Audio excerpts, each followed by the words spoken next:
Hello, Irish Wood Music Optimistic here, and today I'm going to be talking about my top 50 favorite albums of 2025. The year is pretty much done. I mean, it's December 5th as of me recording this, but I'm pretty much done with the year, and I have a lot of stuff that I'm going to be busy with throughout this month, so I figure it's probably best for me to get ahead and just start working on my end-of-year videos now, so that they can be out in a decent amount of time, considering my lack of uploads this year is due to my, laziness. So, yeah, let's just talk about my favorite albums of the year, why don't? And so, yeah, number 50, Pony Noise. Pony Noise. This is pretty much just a harsh noise record that is pretty fucking overwhelming, but I think genuinely fucking interesting and captivating, and at least held my attention from beginning to end. Number 49, Totoro, Sofa So Good. A solely instrumental math pop, math rock record that really is just... Number 48, Little Sims, Lotus. One of the best conscious hip-hop and UK hip-hop records of the year, no question. Number 47, Viagra Boys, Viagra, a boy. Their album that's pretty much their name, but not their name, because it's separated a little weird so that it's even, letter-wise. It's pretty good. It's what you expect from Viagra Boys. I don't know what you want. Number 46, We Lost the Sea, A Single Flower. This is a pretty fucking harsh and long post-metal record that is so dark and yet so fucking beautiful. If you like post-rock at all, this album is a fucking must. Number 45, Lambrini Girls, Who Let the Dogs Out. This was one of the most overhated records of the year, but in my opinion, it's a genuinely fucking fun punk record from the UK, from this new band, and I cannot wait to see what they do next. Is this fucking, this thing here, so catchy, so fun, so energetic, and just so fucking raw and visceral and punchy and Number 44, Rosalia Lux. Rosalia gets more in depth and touches more on her classical training with a bit more orchestration and beautiful, ambitious songwriting, and it mostly pans out. There are some parts where I feel like it can be a little bit too pared down, and some of the vocal guests don't exactly hit the high highs that I wish that they would, i.e. Eve Toomer. But for the most part, this is just a very fucking beautiful and stunning record from front to back. Number 43, Saba and No ID, from the private collection of Saba and No ID. Saba comes through with another great collection of songs. At this point, I'm really not expecting anything less from him, and the production from No ID is just another fucking cherry on top. Number 42, this one isn't an album, it's the K-pop Demon Hunter soundtrack. I have not watched the movie yet because I don't have Netflix, nor do I plan on getting it, but the music itself just had me in a fucking trance the entire year. I don't love every song from the soundtrack, i.e. the few songs in the back end that are not featuring the Huntrix members or the Saja Boys. Those ones I don't get as much out of, but the core fucking highs on here, like Golden and How It's Done, every fucking song, including Free, every song just hits. When it hits, and it hits fucking hard. And it'd be lying if I did not fucking put this album on here as one of my favorites, because it very much is. Number 41, Rivers of Nile. Their self-titled record. Pretty straightforward metal record. Not really much to say about it. Number 40, Violet Pony, Love and Pony Step. I meant to make a review of this very early in the year, but because of a bunch of stuff that has happened to me this year, I didn't really have the time and didn't have the mental fortitude to put together a full coherent review. Album is great. Definitely check it out. If you love Violet Pony, check it out. If you love Girls Who Are Wizards, like I very much did, you're gonna love this album. Please check it out. Number 39, Clipping, Dead Channel Sky. This is an album I got a lot more out of at the beginning of the year, but it's still fucking great coming back to it now. Like, sure, is the ratio of experimental ambient tracks to the core bops a bit disjointed? Like there should have been a little bit more, little bit less ambient moments. Yes, in my opinion, but for the most part, they still do complement the atmosphere of the record well. They do still progress the pacing, and they don't really slow things down to a halt all that much. So it's not that much of a roadblock, and it keeps this record still pretty fucking solid, in my opinion. It being on this list, I love it. Every album here, I love. Number 38, Yule, Evangelic Girl Is a Gun. One of the hardest hitting pop records of the year, with some of the highest fucking highs on it, like, I'll leave a try. Every chorus on here, so fucking catchy. Every beat on here is so fucking ethereal. This is just a pretty fucking fun record. It is a pretty low-key and moody record, but it is a pretty fucking fun album. Number 37, Model Actress, Pirouette. Model Actress's last record was a phenomenal fucking exploration of dance punk, and this album, in some aspects, is better because it gets a bit more melodic and explores the more falsetto range that the lead singer has a bit more in depth, but also it does lose a little bit of the raw punchiness that Dog's Body had. I still do love both albums, and this one is definitely one that you should check out. Still, just know that going into it, if you were a fan of Dog's Body, this one is a bit more softer on the ears than that one. Number 36, Hesse-Kassel Labre. I definitely mispronounced that, but who gives a shit? This is handily one of the best post-rock records of the year, in my opinion. Beautiful orchestration on it. Very Black Country New Road. Very fucking pretty songs. I don't come back to it all that often because post-rock isn't exactly my cup of tea. I'm very much a pop girly. I don't really love sitting through songs that are like 12 minutes long, but this was easily one of the best albums where the songs were long and winding and progressive, and because the songwriting on it was just so fucking mwah. Number 35, Agriculture, the Spiritual Sound. Atmospheric black metal, black gaze, metalheads, listen up.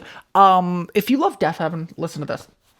I don't know what else to say. I'm not even that big into Black Gaze because I haven't listened to that much other than Deafheaven. Yeah, if you like Deafheaven, you're gonna like this. This is a bit more experimental and weird in spots than Deafheaven. Like, there was one part where it pretty much, after like very, very loud buzzing screams and stuff, it basically slows down to pretty much a very slow, minimalist screamo tune.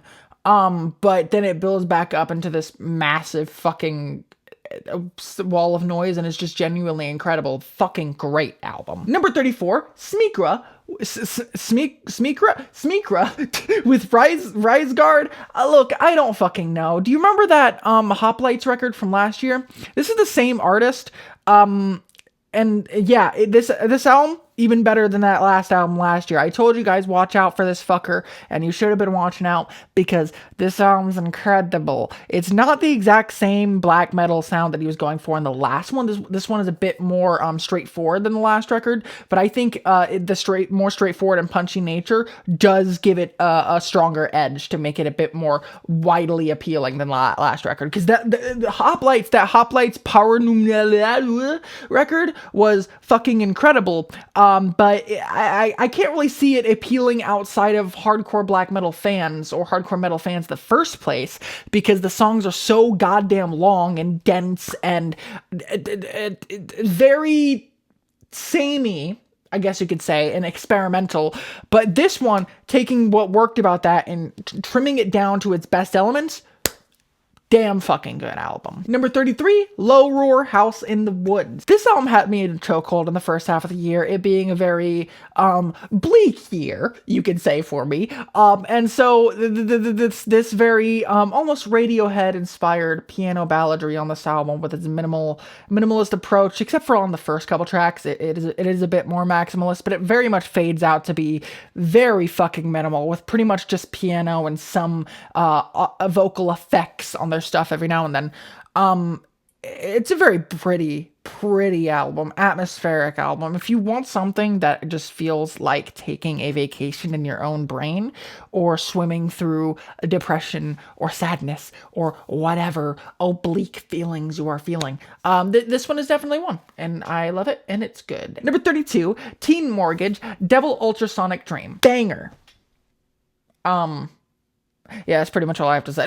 Number 31, These New Puritans, Crooked Wing. Trying to think off the top of my head of like a direct comparison I could make to this album would be maybe like Grouper, specifically on Dragging a Dead Deer Up a Hill, but for the most part I can't really think of anything all that parallel. It's not like this is the most unique thing in the world, but it is, at least in the modern field, in its own kind of lane of ambient pop, where it's very pretty, but also pretty straightforward and easy to follow along with. Like, it's ambient, but pop.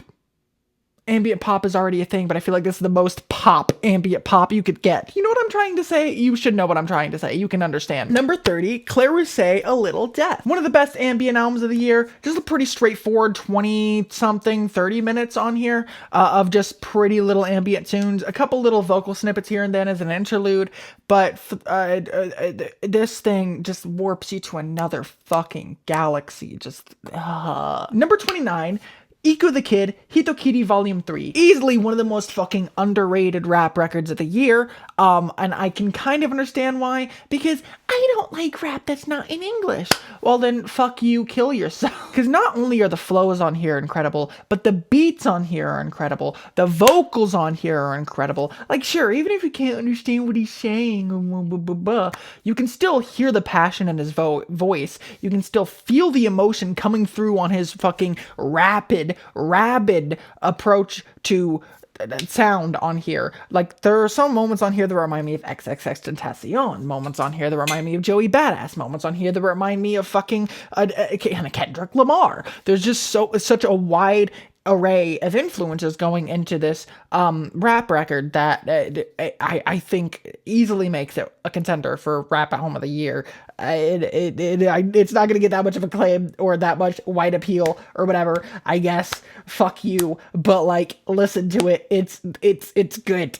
Yeah. Number 28, Silvana Estrada, Vendrán Suaves Luives? Luvia? I don't speak Spanish, I'm so sorry. But Silvana Estrada comes through with another album that is fucking incredible. I did prefer her last album, mainly because of the vocal dexterity and stuff, which is sacrificed a little bit on this one for a bit more straightforward, orchestral, almost Baroque pop stylings. But I think that's a pretty a quality trade-off, because we still got an album full of absolutely pretty fucking songs that are absolutely just entrancing and hypnotizing and Number 27, Panda Bear, Sinister Grift, psychedelic pop bliss. If you want a pop album that sounds like it's simultaneously from the 60s, but also has the technical efficiency of like a psych rock record from the 80s or 70s, this is definitely the one for you. It's very pretty. It's very dubby. It's very catchy as well. Venom's in one of the fucking catchiest songs of the year, in my opinion. And the atmospheric track on the back end, I don't remember what its name is off the top of my head. I'm so sorry.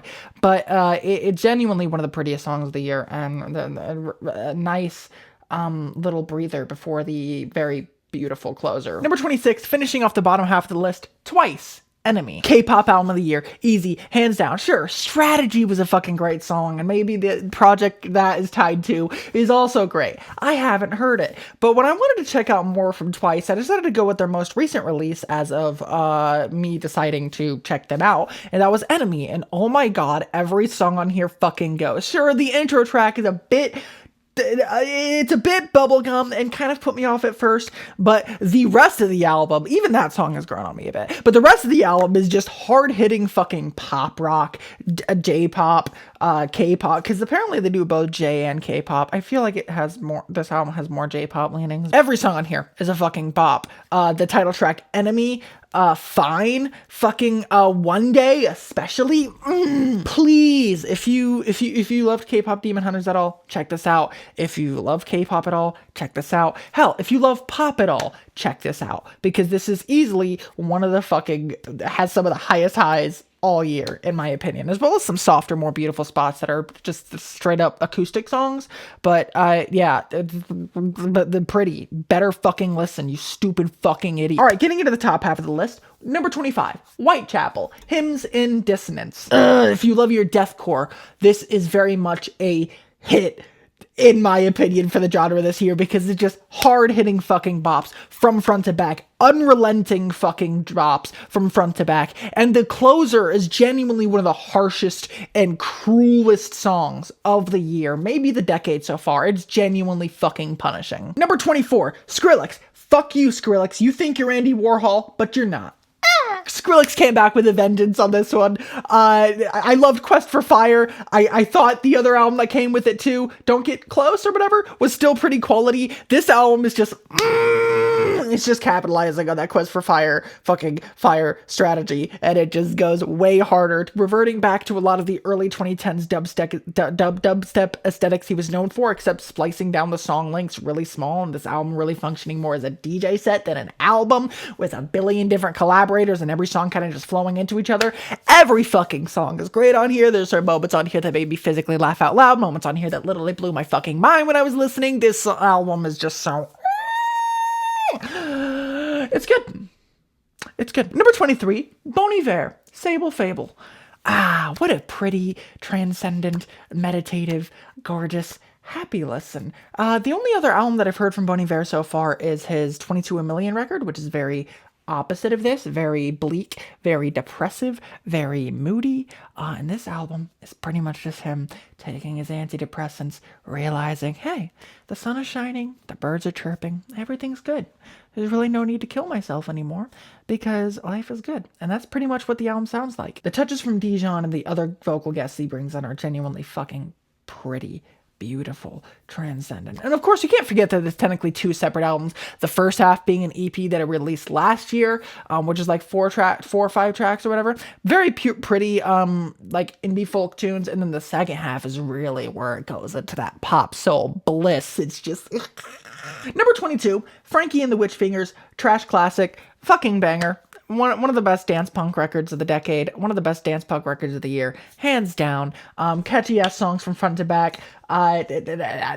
There's some moments I'm not crazy about. And I do feel like the mixing is a little too lo-fi, but hey, it's garage punk. Literally, what the fuck are you expecting? Are you stupid? Number 21, Ichiko Alba, Luminescent Creatures. This album is another one that had me in a fucking chokehold at the beginning of the year. And while I do recognize now that it's not as perfect as I really wanted it to be, especially given her previous Windswept Dan record that I fucking loved. I need to check out more of her stuff because everything I've heard from her so far from these two albums and a couple singles that I've heard are just beautiful, stunning, mind-altering, transcendent, meditative. Number 20, Black Country New Road, Forever How Long. A lot of people were disappointed with this record since Isaac Wood left the band. And now they're going for a bit of a happier tone, at least on the lead singles, because this album still does get a bit depressive and bleak, as any good Black Country New Road album will. I mean, that's just kind of what they do. They're a bunch of fucking depressed fucking blokes from England, so it's gonna get a bit moody, and genuinely, this album is such a wintry, pretty, heart-wrenching atmosphere that I love so much. The playing is beautiful, the lead singers are beautiful, and I'm fucking glad that they did not let that fucking dude that they had singing on live at Bush Hall, because they had the female vocalists on there, and I thought they did fucking great, but they also had this one dude that would pop in every now and then, and I didn't like his voice that much. He sounded way too theater kid, and I'm glad his ass was not on this album vocally, because basically, and Friends Forever is a better vibe than whatever the fuck that dude was doing. Good album, though. Live at Bush Hall, as well as this one. Great. I love both of them. This one, way more so, but, you know, Black Country New Road, mouth be drooling. Number 19, Hayley Williams, Ego Death at a Bachelorette Party. Hell yes, I have been a champion for this album pretty much since I heard it, because it's just so fucking good. Hayley Williams is just such a fucking damn good singer, a damn good songwriter. Every fucking song on here is so goddamn catchy to one degree or another. Every hook on here has been stuck in my head at some point. There's like 20-something songs. Wait, no, not 20-something. I think it's maxed out at 20. There was 18 originally, and then they added 2 more songs, but every song on here is just fucking great. I have the physical version, which has all 20 tracks, which makes me think that it was planned to be 20 tracks from the beginning, and they just kind of chose to have it be 19 and then 20 to stir up more recognition. But hey, however the marketing went for it, I don't care, because we still got a fat bunch of the best pop tunes of the year, best pop rock tunes, best 90s pop rock tunes. Like, this is very Third Eye Blind, very 3 Days Grace. I don't know. I'm blanking. I'm fucking blanking. Number 18, Pink Pantheress, fancy that. If you love your dance pop, if you love your break beats, if you love your British women, you're gonna love this. Pink Pantheress is known for her very short songs. This EP, I think, literally clocks in under 20 minutes. Well, the mixtape, not EP. This mixtape clocks in like under 20 minutes, but it feels so dense and every song so catchy, and so well produced and dancey and fucking pretty that it's like, yeah, I wouldn't mind listening to this 36 times in a row. That's okay. I mean, I think the first time I listened to it, I literally did just keep playing it over and over and over and over again, because every song in here is just so fucking sticky, fun, captivating, enthralling, pretty, fun. Did I say that it's pretty and fun yet? Because oh my god, her vocals are so soft and gentle, but also the insane breakbeats under her are still not like tearing away from the experience. If you liked the Nia Archives record from last year, Silence is Loud, you might like this too. I think you should listen to it. I mean, it's one of the it's a fucking pop album from one of the most popular artists right now.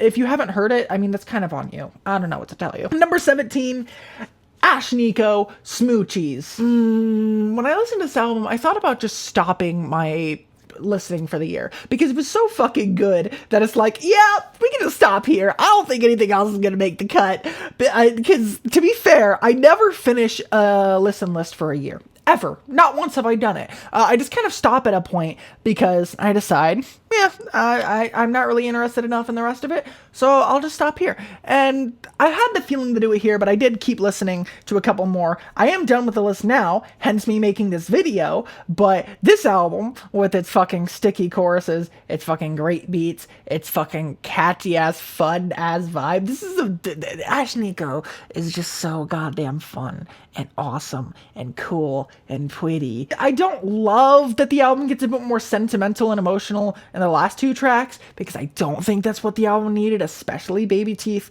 but every other moment on the album is fucking great, and It Girl is still a pretty send-off for the record, even if, like I said before, given tracks like About Talks in My Frontal Lobe, you know, maybe getting a bit more emotional is kind of the antithesis of this Free Girl aesthetic, but hey, still a fucking fantastic collection of absolute fucking dance ragers we got here, so I can't complain too much, I suppose. Number 16, FKA Twigs, Eusexual. Either version, either the original or the reissue, which replaces like 4 songs, either one is fine. I kind of prefer a mix of the two, because the song with Northwest, Childlike Things, Perfect Stranger, especially Perfect Stranger, and the outro on the new version are songs that I would not want to go without. But even the new songs that the reissue adds are incredible enough on their own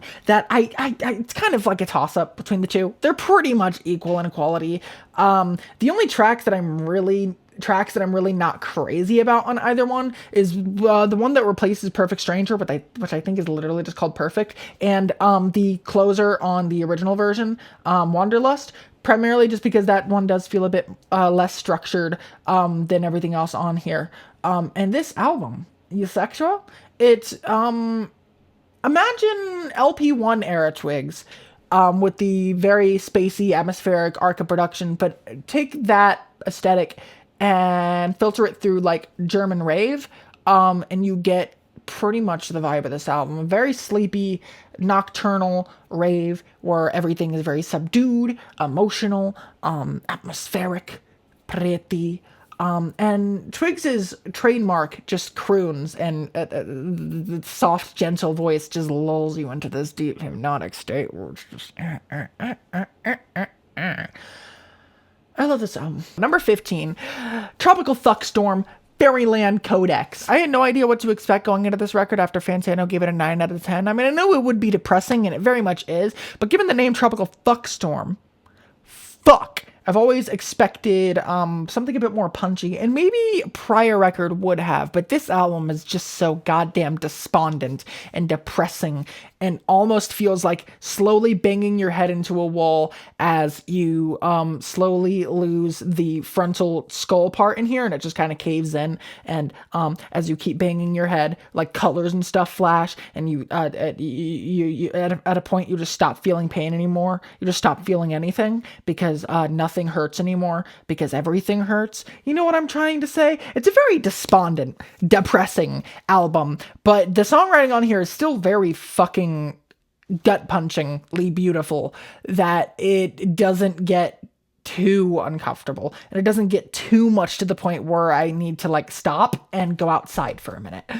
Because why would I go outside? Outside is scary. I could fucking die out. Number 14, Nina Geraci, I Love My Computer. EDM record of the year. No fucking question. No fucking question. Violet Pony set a very high bar for what I can expect with EDM going forward, and this album does a pretty fucking good job meeting the moment. I will say I don't love the closer, as it kind of shits the bed a little, but the songs on this are just so fucking catchy. Nina Geraci's songwriting is so fucking personal, especially on I Can't Really Sing Good, but I'm Still Gonna Try It. Very touching, very inspirational in a way that it's like, even if you can't do music or things in a certain sense that maybe other people would find more traditional or more the right path, you can still do these things. You can still go about these things in a good way that is beneficial to you. And the songs scoring these ideas, pretty. Except for when they absolutely go hard as shit, like London Song or My iPod. Number 13, Let God Sort 'Em Out, Clips. Clips came back after what, like 20 years or whatever of duo silence.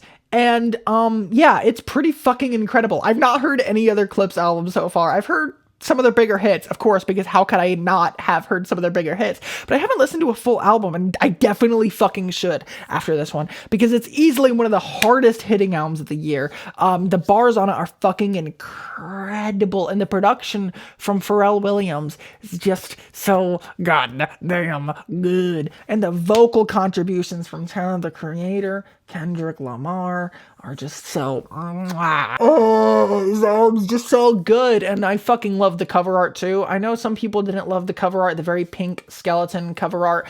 I fucking love it. Some other people prefer the other alternative cover. Fuck you, you're wrong. My opinion is the one that is on top, because the pink cover is absolutely iconic at this point. Number 12, an album I very much praised highly this year, Trash Next, Fall Is Over.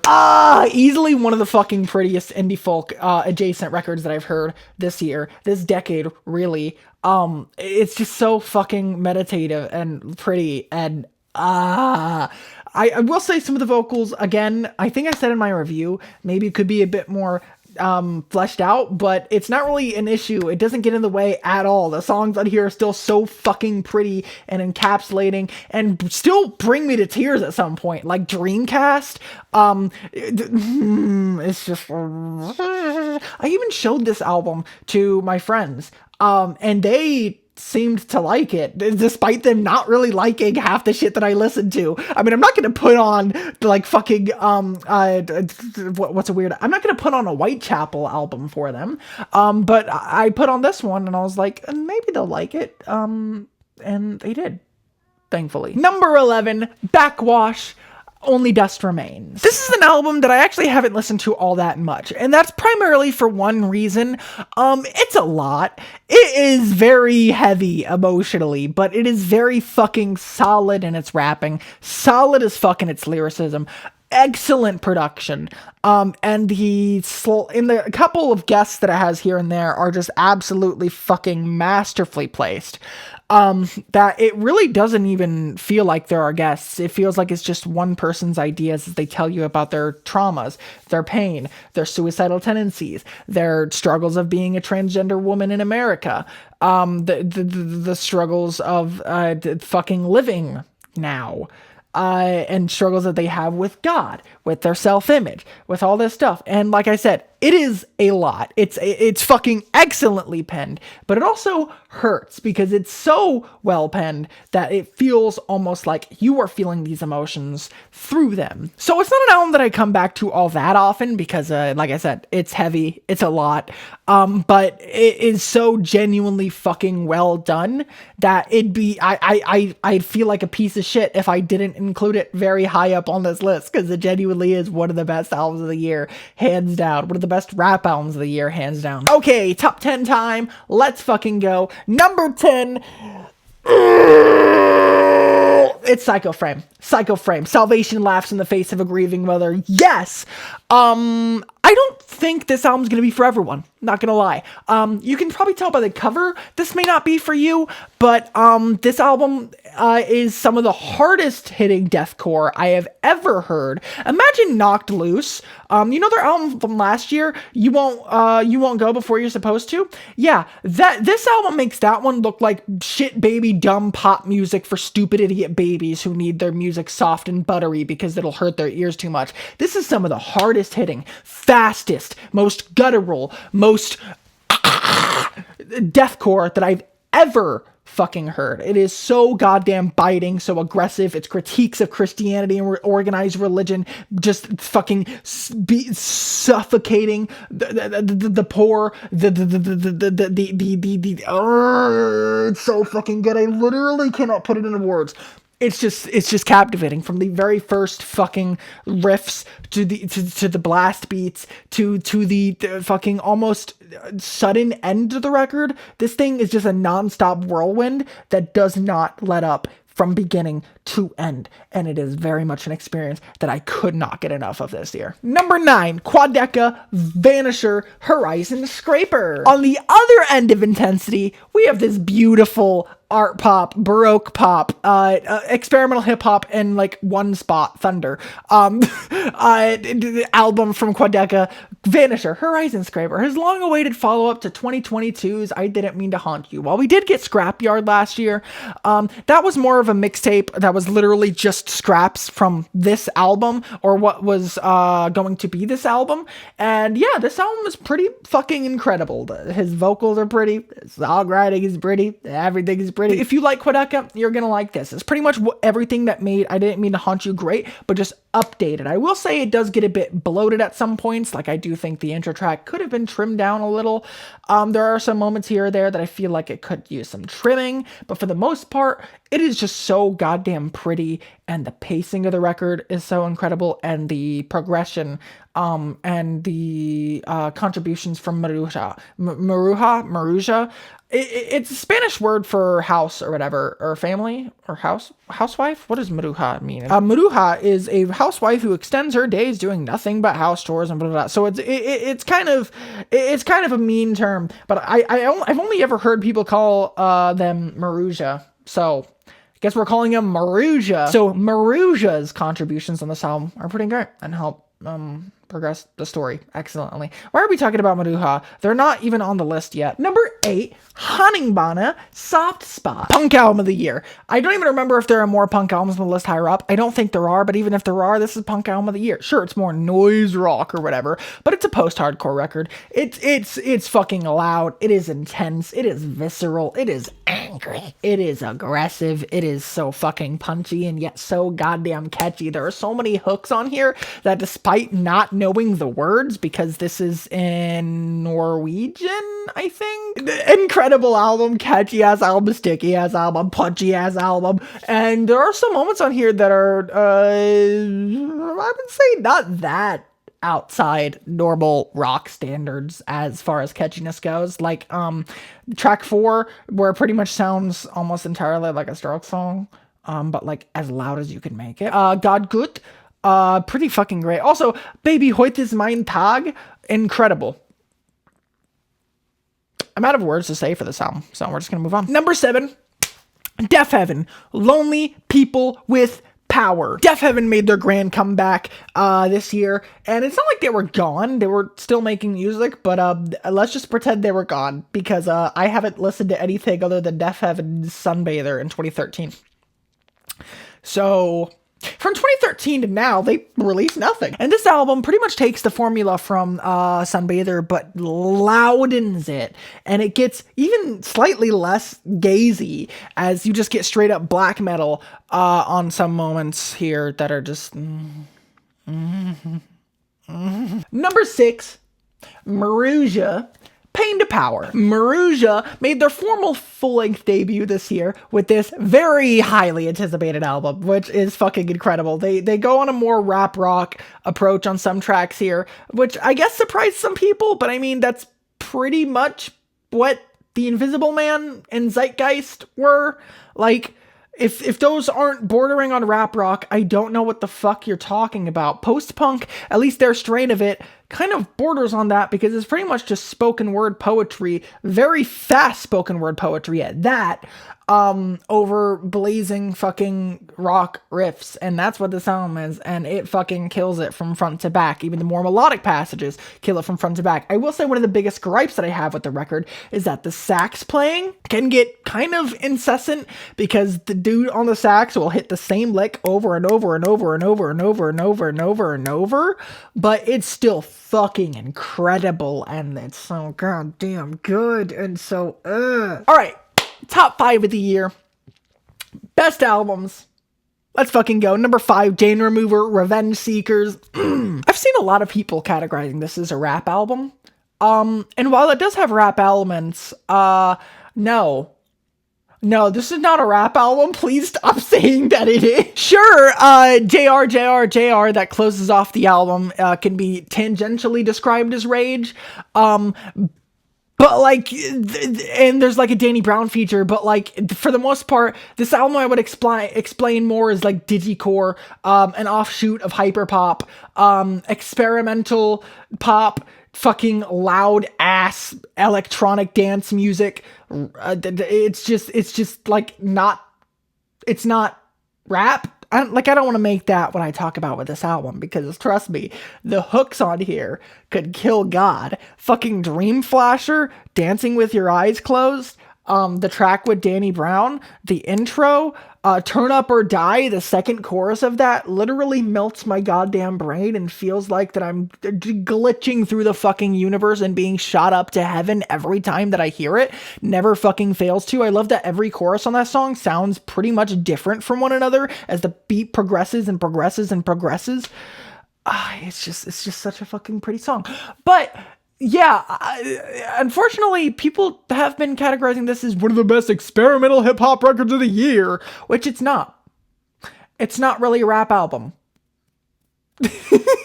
Number 4, 21 Pilots, Breach! I played the fuck out of this album this year. I loved Clancy. Don't get me wrong. Great fucking album. But Breach is just that album. Plus Trench. Plus every fucking shitty idea 21 Pilots has ever had in the past.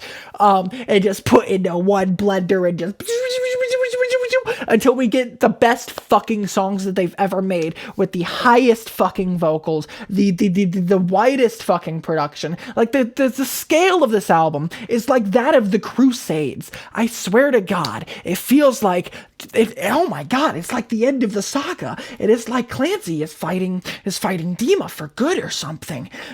It's almost like that because yeah, that's like the plot or whatever. But the songs themselves are all still pretty great. And I know I said in my review that I wasn't that crazy about One Way, but even that song has fucking grown on me. I wanted to fly. Every chorus on here is so goddamn sticky. Every single one of them. The more emotional Cottonwood crushes my fucking spirit every time I hear it. Intentions is a pretty fucking send-off, even if it is a little bit more jarring than One Way and Today's Lie Dormant, because Tally into Intentions is a bit more jarring, because Tally is one of the most hard-hitting anthemic songs on there, and which I think is really the closer, because Intentions feels more like a post-credits scene. You can watch my full review if you want my full thoughts on it, but I fucking love it. It's everything that I've ever wanted from a 21 Pilots album, and I cannot wait to see what they do next, because they hit a peak on here that may never be hit again in their discography, but oh my god, I hope it does, because that'd be fucking great. That'd be great. Please keep putting up figures, Taylor Joseph, please. Alright, top three. These 3 albums are all 10 out of 10s. They're all perfect, but they are ranked because, of course, I do have preferences. Number 3 has got to go to Billy Woods' record from this year. I'm not going to say the name because it is a racial slur, and I did not know that earlier in the year. It's not like I went around saying, oh, this is my favorite Billy Woods album. But I did type it to one of my friends, which I guess typing and saying it aren't the same atrocity, but still, I felt relatively bad about it, because then I did research about what the term actually is, and it refers to specific doll-like things that were made to mock black people, and the term was also used to directly refer to them in a derogatory way. So, yeah, this album deals with race and black experience and the atrocities Billy Woods dealt with growing up. It's kind of your standard Billy Woods affair, but taken to an even more horrific and nightmarish place, with the production having a bit more horror movie themes, like on one song literally sampling like a woman crying and screaming in the background. This album can be genuinely uncomfortable to listen to, especially Born Alone, Die Alone, no matter what the plan is. That song always makes me feel like I am currently like in limbo, and my life is pretty much like gone, and I'm just waiting to see what the universe has in store for me. It's almost horrifying. It's almost terrifying. But I fucking love it for that. I don't listen to it all that much because, like I said, it's terrifying, but it's genuinely fucking great and easily one of the best rap albums of the decade. Number 2, Huremic, Seeking Darkness. If you know Parannoul from his album last year, or After the Magic in 2023, or To See the Next Part of the Dream in 2021, then this is the same dude, and he finally fucking delivered with a masterpiece. Don't get me wrong, After the Magic, absolutely phenomenal record, beautiful record, life-changing album, and his album from last year, Sky 100, great album, even if the production on it is so fucking crushing that it almost squeezes out the life from the songs. And To See the Next Part of the Dream, beautiful, nostalgic, great humble little beginnings, even if he was making music long before that. But still, this album takes the eccentricities of those albums and stretches the runtime, because this album is like, what, 5 songs that are all like 10 plus minutes in length, and they're all fucking crushing noise pieces that are absolutely destroying to your brain, and still so utterly fucking incredible. There's not been once that I've listened to this album and haven't been brought to tears, even just by the intro track. It's genuinely fucking stunning. Great fucking work, Parannoul / Huremic / whatever your name is, anonymous South Korean artist. Great fucking work. This is incredible. Please keep making more. For the love of God, please keep making more. And number 1, my album of the year for 2025, McKinley Dixon, Magic Alive. This is like the shortest album in the top half of the list, I believe, but it is genuinely fucking incredible. It clocks in at, I think, just under half an hour, but it's catchy. It's fucking excellently written. The beats are all incredible. The features are all incredible. The flow from track to moment is incredible. The ideas and the way McKinley goes around them is absolutely perfectly well written, perfectly structured, and there's really not a weak link in the chain on this record. He took what made his last record, Beloved Paradise Jazz, he took what made that great and honed in on the best elements and just expanded them even further to this concept album about using magic to revive like your dead friends and stuff. and finding the magic within you, and it's just incredible. It's just fucking incredible. The beats are so goddamn beautiful as well. If I didn't already say, the soul chops are so. I'm kidding. There's not really soul chops. All the instrumentation, like here with any McKinley Dixon record so far that I've heard, is pretty much in-house, organic. It's lively. It's very lively. If you love To Pimp a Butterfly's very transcendent, larger than life production, you're going to love McKinley Dixon and what he provides on this record with Magic Alive, because he takes the lively aesthetics of beloved Paradise Jazz and just expands on them even further. It's incredible. It's easily, every time I listen to this, it's just such a fun fucking experience. He takes these dark themes of death and loss and hardships in life and turns them into more optimistic, more positive things you can look through and empower through. And his braggadocio on even some of these moments is fucking incredible. Put an OG on this beat, watch his career get revived. Like, oh my god.